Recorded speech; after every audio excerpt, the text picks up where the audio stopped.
Number 18. Uh, so the angle swept up at the point shown counterclockwise from 3 o'clock position. Is the slope of the terminal ray in this angle positive, negative, or zero? Slope of the terminal ray is this one here. We can see it's going downhill. It has to be negative. The other way to think of it is the coordinates of this are going to have an x coordinate that's negative, a y coordinate that's positive. So the tangent is going to be negative. And tangent is, when we're talking slope, we're talking the tangent function. If this point lies exactly 0.416 radius lengths to the left of the center of the circle, left, now they're talking here, uh, negative 0.4 radii to the right of the center, right? Yeah, so negative and positive.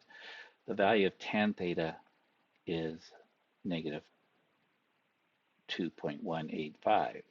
Then how many radius lengths above the center of the circle is the point located?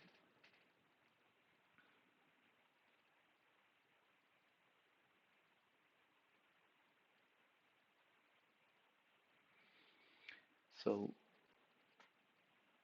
how many radius lengths above? So that's talking about sine. They don't give us theta directly, so we can't really calculate that. But what we do know is that what they've given us is that cosine of the angle, in a roundabout way they've given it to us, is negative 0.416, and they've given us in a direct way that tangent of theta is negative 2.185. We can see that the sine is going to be positive.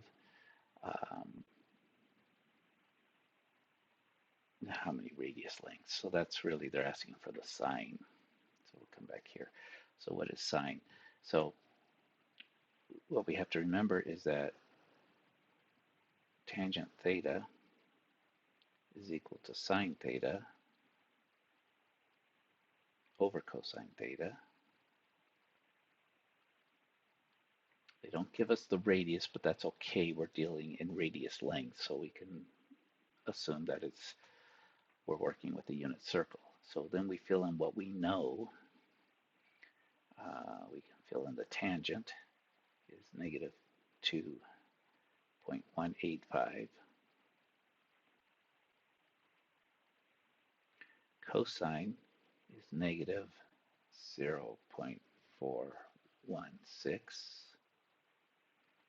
And that's going to give us, and then we've got sine theta. Now it's just algebra.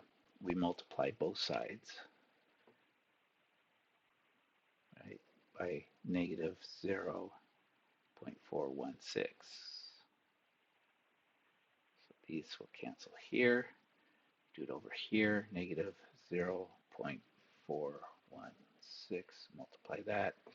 It's going to give us that the sine of theta equals this. So we come over here. What was it? We know it's going to be positive, but we can go ahead and plug it in, negative 2.185 times, actually if I'm going to put the negative, I'll put the negative here. Notice I'm using the negative sign, not the subtraction sign, times 0.416. Now, we need our answer to be less than 1, which it is, but kind of close so we can see how it's there. It's close to being at 1. So, because the sine of pi over 2 would be 1. So it's and we want 3 decimal places, so that 8 gets rounded up to a 9.